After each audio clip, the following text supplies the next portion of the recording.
Hi, time to go over some stuff from the first week of March 2026, give or take a day. I had a cold earlier this week. I'm getting over it. I'm also transitioning into, since it's transitioning to spring, that's allergy season. So for the next, I don't know, 90 days, I'm going to kind of waffle between my usual melodious voice and being really gravelly. So apologies, but this is like my third attempt. I did a couple of earlier attempts on I think Wednesday, but oh good lord, was I like the top of the week, and I'm like, yeah, that's not good. I'm not going to use that. That just kind of that has all the energy of a rock, a rock, not yeah. Anyway, I made my third and final trip, possibly final trip, to Las Vegas for this year, last weekend. This was so we could help a relative celebrate his 21st birthday in fun and decadent style. This time around, we stayed at the Paris Hotel and Casino. First time for that. And that's where I purchased this nifty, handy dandy notebook. See, it's got the Eiffel Tower, man. It's nice. I don't know if I'm going to be using this or if Tanya's going to use it. She goes through them faster than I do, but I buy them. So, hey, man, we're a partnership. It works out. Okay. The first morning of our first full day, we hooked it over to the Venetian to have brunch at Bouchon, which was just down the block from Paris. And so that gave me the opportunity for when we were going through the Grand Canal shops to drop by Bauman Rare Books just to see if the displays had been changed. And they had. Cool. What were they showing this time? Well, in the window, there was an edition of The Sword in the Stone by T.H. White, which would set you back about $7,000. And inside the store, they had a whole shelf of Ian Fleming's latter Bond books. In order of publication order, they were Goldfinger, For Your Eyes Only, Thunderball, On Her Majesty's Secret Service, You Only Live Twice, and The Man with the Golden Gun. The only ones missing from that sequence would be The Spy Who Loved Me, which I think came between Thunderball and On Her Majesty's Secret Service, and the posthumous. The Man with the Golden Gun was also posthumous. It was finished by a ghostwriter. Was the Octopussy / Living Daylights anthology or omnibus, whatever you want to call it. Okay, that evening, we went to the birthday celebrant's Vegas show of choice, which was RuPaul's Drag Race Live at the Flamingo. While I do have some knowledge of RuPaul and drag, most of it comes from some 90s era cultural osmosis. I worked at a warehouse entertainment store in the early 90s, and that was about around the time I think that Supermodel of the World came out. I do remember the song and the album. Where was I? Okay, some light reading on the subject of drag. I read, I think, a book called The Drag Queens of New York. And I also read a book by J.J. Allen called The Man in the Red Velvet Dress. And I read Gender Outlaw by, if the name blanks. But yeah, this was all probably in and the textbook Cross-Dressing, Sex and Gender. This was all set off, and I did this in like the late 1997, 98. It was all because I saw The Crying Game, and I lived in San Francisco, so I became culturally interested in that. So read a lot of books. I also I got this 500-piece RuPaul puzzle, which is cool. So that one's going to come up in an assembly video at some point. So there you go.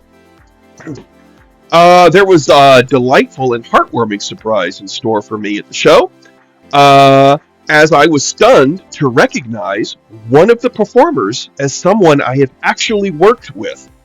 Rex Wheeler, whose stage persona is Lady Camden, was in my short film Ghost Talk, which is also on this channel.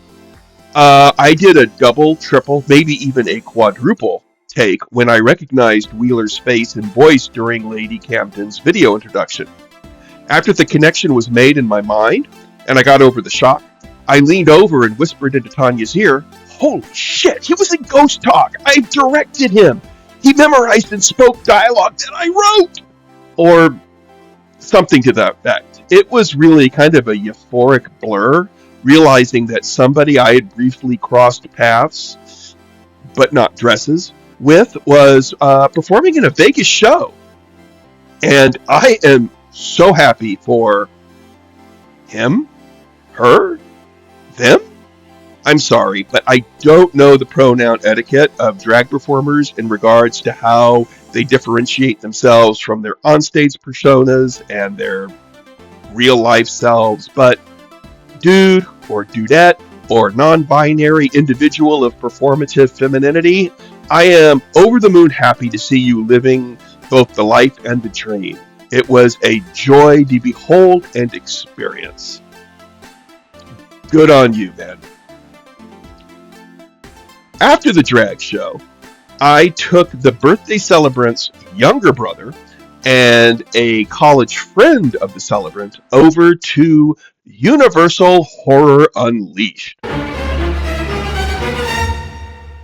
as we were the lone horror geeks of the group.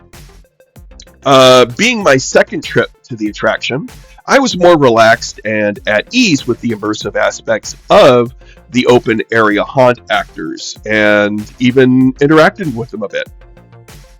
My suspicion that the Texas Chainsaw Massacre maze might prove to be the most effective and popular maze might just be correct, as it wound up being referred to as the scariest of the mazes by one of my companions. Or perhaps it is just confirmation bias.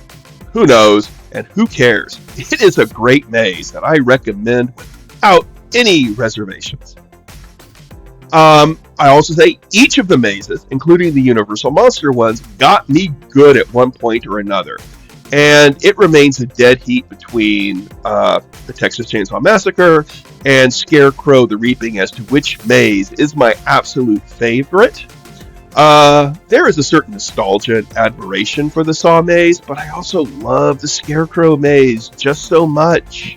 I vibe with that one so much. But they're both great. And besides, why do I have to make a choice? It's an arbitrary choice. I can love both, man. It's 21st century. Get over yourself. When we came out of the Scarecrow maze, the Jack and Chance show was getting underway, and this time I was able to volunteer to participate in the Stay or Slay segment of the show.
That was so cool.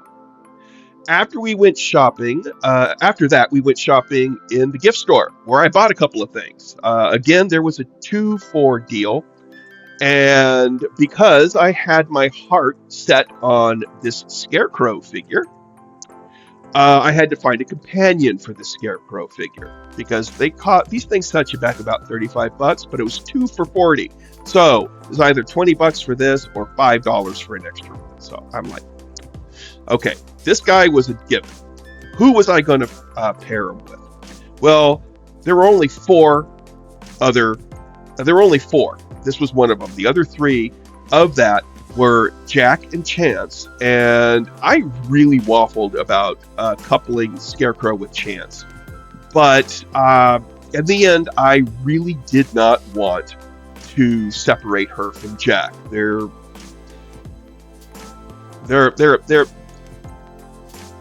a couple. They're a pair. They're a duo. They're Abbott and Costello, Laurel and Hardy. So luckily there was one option. So technically it really wasn't all that much of a choice, but I got myself Chucky. I'll be your friend to the end. Ah! So there you go. Very happy with these. They'll be popping back in the background at some point or another. But yeah, I'm running out of space with all this stuff. But it's cool stuff. All right, let's go on. After that, when we were leaving, we actually wound up getting a photo op with the Vampire Queen, who consented to have her picture taken with me after I declared my fealty to her. On bended knee, of course. She is a Vampire Queen, after all, and you have to show royalty their due respect. The next day, a portion of our birthday celebrants group returned to Area 15 for a visit to the Omega Mart. Although I have known about the Omega Mart immersive experience for several years and have always been intrigued by the advertisements for it whenever we visit Las Vegas, this was the first time I've ever been, and man, I have been missing out on some fun. When asked about Omega Mart by other members of the group when we regrouped, I gave a rather puzzling description that maybe viewers of this channel will understand. I told them it was kind of like Willy Wonka meets Welcome to Night Vale in the Upside Down. And if you can figure out what that means, and if you're watching this video, I'm just making the assumption that you can, I'm pretty sure you know what I mean. The front half of the experience is in the actual Omega Mart, which is an immersive and surreal satire of any number of big soulless corporate retail chains with their own dedicated labels and such. And everything on the shelves looks like that, but is also very kind of just off. By the brands and the names. I mean, way off. There was a LaCroix knockoff called La Omega, but the flavors for this sparkling water range from mashed potato to new car to pineapple. I mean, pine apple. Yummy. The Indicap display also features a semi-subliminal, somebody had to point it out to me because it didn't register. Image of a figure sprawled across, or falling, or sprawling, and that can give you an idea of the kind of weirdness that is sprinkled and or hidden throughout the store and its shelves. Whether it's a cleaning product with wacky packages worthy logoed parody asking, "Who told you this was butter?" Or some avocado flavored French fries, or a Campbell's soup called Camel's Meal Substitute, which has flavors ranging from implied chicken to dream of mushroom to barely barley, and oh so much more. Some of those products you can and most likely will buy. Along the back wall, which is where the frozen and refrigerated products are located, and which are bookended by either shelves or a camping site, that is where the entry to the more immersive section of the experience can and should be accessed, or will be accessed. My note is wrong there. It is there that you will see what lurks, or in some instances crouches, behind the Omega Mart facade. There are corporate offices, mutated and not mutated, along with a village, some laboratories, a factory, and all manner of what looks to be a truly Lovecraft inspired cult and cosmic horror laced mythology. Um, this was a literal and figurative trip, one I am glad I took and would happily take again.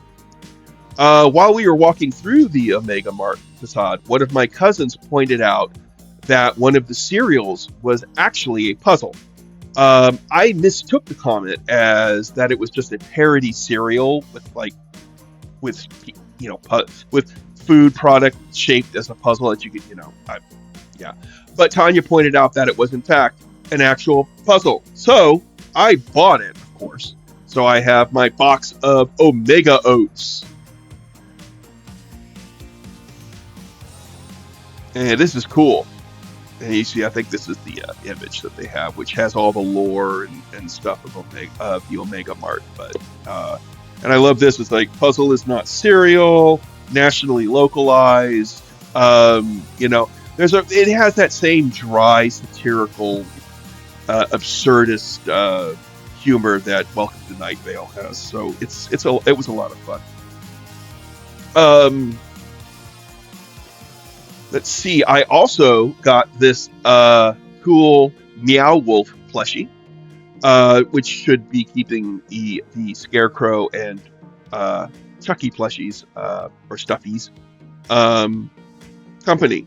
At first I thought it's kind of like Sam, but then I thought, you know what? Maybe it's more like Pluto from Edgar Allan Poe's The Black Cat. If you know, you know. If you don't, read the story. Good. After the Omega Mart, we reunited with the other half of the Celebrants group in Old Town, Las Vegas, which I think is Fremont Street, which allowed me to see where Looney Tunes Back in Action had been filmed. So that was cool. That night, which would be our last night in Vegas, we went to the Bellagio to see the Cirque du Soleil show O, which means I have now seen every Cirque show in Vegas. Cool beans. Viewing. I watched The Playgirls and the Vampire, which is on Blu-ray courtesy of Vinegar Syndrome. This was a production that was sandwiched between two unrelated, yet nonetheless thematically connected films. The Vampire and the Ballerina and Monster of the Opera, which forms a trilogy of sort of films that revolve around dancers being menaced by a vampire or vampires. Critic commentator Mark Thompson Ashworth, in a video essay that is included in this release, refers to this film as a striptease gothic, which is a pretty on-the-nose description. What with there being an actual striptease number in the movie, with emphasis being on the tease, of course. The Playgirls and the Vampire also seems to be the first film to feature a nude female vampire, a flourish that is believed to have influenced many later films to show more and go a bit further and harder in regards to the sexual titillation. This was writer-director Piero Renoli's only horror film as a director, although he did write the scripts, or in some cases may have helped write the scripts or the stories, for several horror films. One was 1957's I, Vampiri. Another was 1980's Nightmare City, also known as City of the Walking Dead, directed by Umberto Lenzi. There was also the unofficial sequel to Patrick called Patrick Still Lives, which is also listed as 1980. And yet another film from 1980, the infamous Burial Ground, The Nights of Terror. Um, then he also wrote something called Satan's Baby Doll and two late stage Lucio Fulci films, Demonia and Voices from Beyond. Reading wise, I read a book, breezed through this one pretty quick. It's Alive by Julian David Stone. And I have to say that this is a fast paced and entertaining, albeit somewhat anachronistic at times. There were some things I was like, I doesn't feel like 1931, or something that would happen in 1931. Or I don't think this was around in 1931. But nonetheless, fast-paced and entertaining look at the last few chaotic days before the starting of filming on Frankenstein. I really liked how Stone contrasted the personalities of the then struggling Boris Karloff and the then feeling very established Bela Lugosi, and their very, very different feelings about the project. That was a hoot to read. But the main focus of the book really was the professional and personal struggle of Carl Laemmle Jr. to finalize the casting of the monster, uh, convince his doubting father, Carl Laemmle Sr., that Frankenstein is in fact the kind of movie that Universal should be making, and also juggling a few handful of personal and professional obstacles and misfires. The pace is so fast, and the mess around Laemmle, or yeah, Laemmle, so chaotic. At one point, I really thought this read like a treatment for what could be a Safdie Brothers film. I mean, it wasn't as chaotic as say Marty's Supreme, but it was that kind of vibe, which also kind of like gets across how uh, Junior is his character. So it kind of reflects his character. Uh, I was I was sorry to see the book end. It did leave me wanting more, wishing that I could spend a little more time with these characters or people, or their fictional, you know, counterparts. Get to know them a little bit better, be in the world just a little bit longer, which I think is a sign of a pretty good book. So I recommend this one to any and all fans of the Universal Dracula or the Universal Frankenstein, or just Boris Karloff, Bela Lugosi, and even James Whale. He's not in the book a lot, but he has a couple of memorable scenes that are, uh, fun. The other reading I did was Vampirella, issue number 22, which is contained in the fourth volume of the Vampirella archives. There were, let's see, I think 5 stories in this one. Hell from on High, I think, is one of the longest stories, and it is a Vampirella story where she, and I think, what's his name? Adam Van Helsing and his dad, Professor Van Helsing, which is a descendant of the people, the man who killed Dracula, having to go to a snowy mountaintop to confront an evil entity or evil force that is up to some nefarious evil, and it was pretty fun. A lot of plot getting in the way of the story, but it was fun. Least favorite was something called Orpheus, Tomb of the Gods, which is just a riff on the Orpheus Eurydice story. It's if you've seen Hades Town, or the myth. I mean, but the art was really nice, and it was it wasn't bad, but it was just kind of like, yeah, been there. I have the T-shirt. I looked back. Uh, Third is a really cool. It's not really a haunted house. It's more like a cursed house, or a house that has a curse in it. It's called The Sentence, and it's about an old judge's house that may or may not uh, lure criminals inside for punishment. It's a really good story.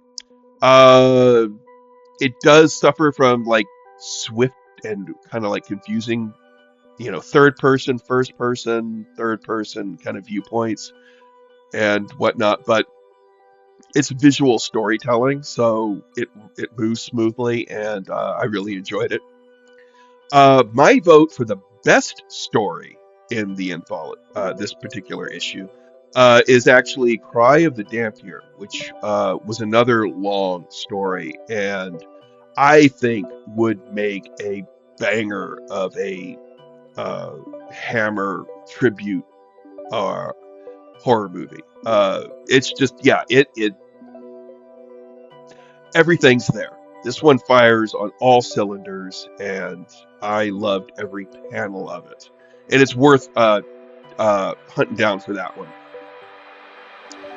The last story was Minra, which is a dystopian morality play worthy of Rod Serling. It kind of invokes The Monsters Are Due on Maple Street, but I don't think it's that good. But it does end the issue on a somewhat downer note. But it was the '70s, man, and that was the era of downers. So time to go back into an abbreviated tour of via the Wayback Machine for the work week of the first week of March. So that would be March 2nd through the 6th, as the title card has already shown you. And we will start on March 2nd, 1977. And Crash, a turgid little killer car flick from the low-budget Titan Charles Band, opened at San Francisco Bay Area theaters and drive-ins. Now, I have no memory of this film's big screen run, but I do remember seeing it on the CBS Late Movie, I think, and wishing that it was better. A lot better. It is available on YouTube if you want to watch it. And although I did not watch it from start to finish, I did watch, the first like 5 or so minutes to kind of refresh my memory or see if my memory of it was, accurate.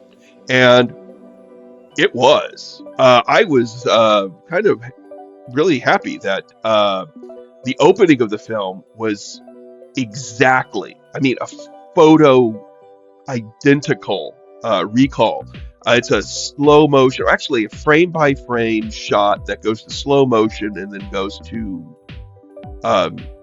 just regular motion.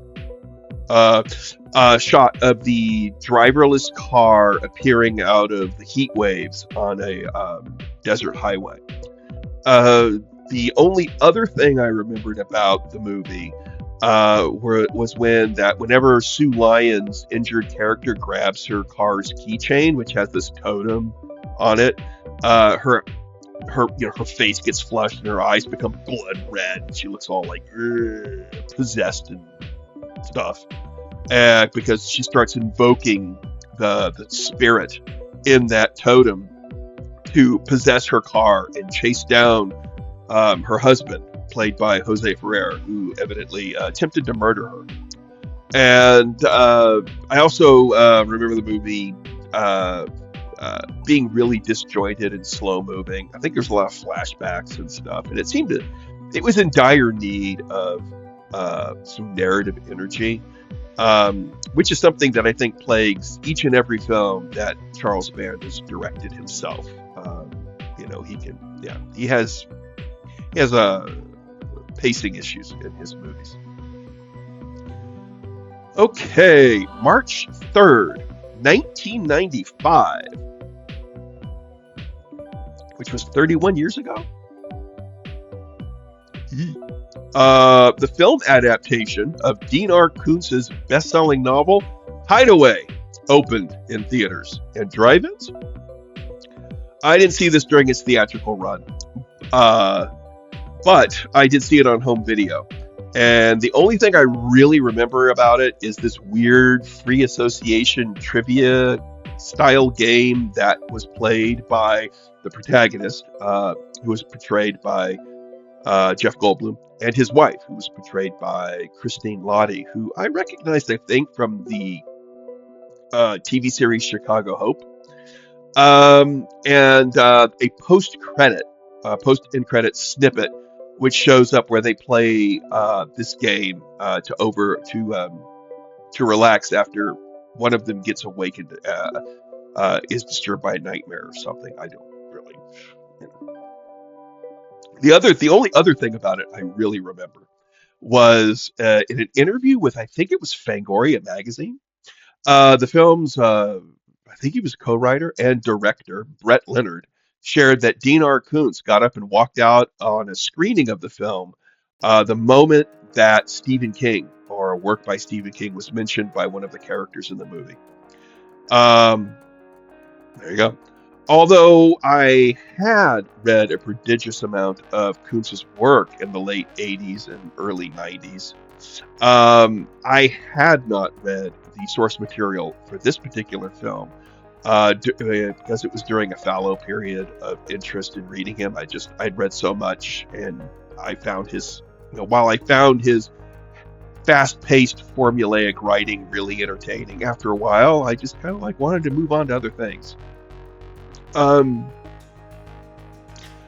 I did know that this film took some liberties with the plot, and considering it is from the director of The Lawnmower Man, which took some notorious liberties with the plot of its source material, I am not at all surprised that some alterations were made. Also, it should be noted that that same year, another film from Brett Leonard would debut in theaters, Virtuosity, starring Denzel Washington, which I also saw on home video, and which I also didn't really care that much for. So it goes. March 4th, 1959, and this monstrous double bill of The Crawling Eye and The Cosmic Monster opens at San Francisco Bay Area theaters and drive-ins. Woohoo! I don't think I have the book next to me. I did. I put it back on the shelf. But Brian Sinn's book, Twice the Thrills, Twice the Chills, Horror and Science Fiction Double Features 1955 to 1974, lists the release date for this as July 7th, 1958, which was probably the very first screenings of this double feature, which probably screened in Los Angeles or New York or in some area, because they things like this played regionally, so they would open in a market, then play for a week or two, close, open in another market, play for a week or two, close, open in another market. So it didn't reach the San Francisco Bay Area markets until March 4th, 1959. Both were film adaptations of BBC serials, and both star Forrest Tucker in a heroic role. These were two of three BBC serial adaptations made for the internet films made for the international market that starred Forrest Tucker. The third and arguably smartest, or I would have best, I don't know, would be The Abominable Snowman, also known as The Abominable Snowman of the Himalayas, which was written by Nigel Neal and directed by Val Guest. It was an early Hammer film. But my personal favorite is The Crawling Eye. That is a kinder trauma movie. That thing scared the daylights out of me when I was a kid. Great eyeball monsters, and that sound creepy, and it's a fun, goofy, yet also disturbing monster movie, and cherished childhood memory. And I love it all the more because John Carpenter acknowledged it as a key influential film during the development process for The Fog. So, yeah, that's a great little movie. March 5th, 1974, and Deranged starts tomorrow. Um, Although there is a great deal to interest me about this fictionalized dramatization of the Ed Gein case slash story, I have yet to see it. Scuttlebutt about the film is that it hews pretty darn close to the facts of the actual case. The same cannot be said of a more recent and therefore somewhat more controversial television season. The screenwriter and co-director, Alan Ormsby, was coming off of Children Shouldn't Play with Dead Things, which he had made with Bob Clark. And they would work together again that same year. Ormsby would write the script for Dead of Night, also known as Death Dream. And he would also write the script for the 1983 Bob Clark film Porky's 2 the Next Day. In addition to those, he wrote the scripts for the cult and critical hit My Bodyguard, which came out in 1980. He wrote the 1982 remake of Cat People, directed by Paul Schrader. And I was surprised to find that he had written the Tom Berenger action drama oddity, The Substitute, which came out in 1996. And while it might have been a modest hit at the box office, I don't know. It was huge on home video, evidently, because it spawned numerous sequels, most of which starred the late great Treat Williams, I think. Ormsby also, under a pseudonym, I believe, worked on the 1990 entertaining misfire Popcorn. I like that movie. I enjoy it. I love a lot about it, but it is a mess because they changed it from a supernatural movie to a serial killer movie halfway through. So there's stuff in that movie that makes no sense. But it's not boring and it's fun to watch. So there. The Ed Gein character in this movie is named Ezra Cobb, and he is played by Roberts Blossom, who is was a workhorse character actor with a lot of stuff. But I best know him for his brief and memorable appearance in John Carpenter's Christine as, I believe he said, George LeBay. And the famous line, and there'll be no bringing her back here because I'm selling this shit to buy me a condo. Oh, and he was also in some pretentious art house flick in 1990 called Home Alone. He was the guy with the shovel. Also, Deranged was an early project for future special makeup effects and monster maker legend Tom Savini. March 6th, 1980, and The Godsend starts tomorrow. Now, I have a far stronger memory of seeing Bernard Taylor's source novel in the spinner racks or the bookshelves of our local retailers than of seeing any ads for this film adaptation's theatrical release, which is odd because it came out a few weeks after John Carpenter's The Fog, and I had been pouring through the newspaper eyeballing the ads for The Fog, so I wasn't being as attentive towards newspaper ads at that time as I should have. John Stanley, who was host of Creature Features at the time, he has a collection of thumbnail reviews and a Creature Features movie guide, and in one edition titled Revenge of the Creature Features Movie Guide, he describes The Godsend as, quote, a fair British horror film focusing on psychological aspects rather than grisly details, unquote. Which sounds interesting and promising. Maybe someday I might watch this on a double bill with Kathy's Curse. It seems right. Vibing that way. Just a thought. Yeah. that's it, folks. Um, I don't really have a an outro.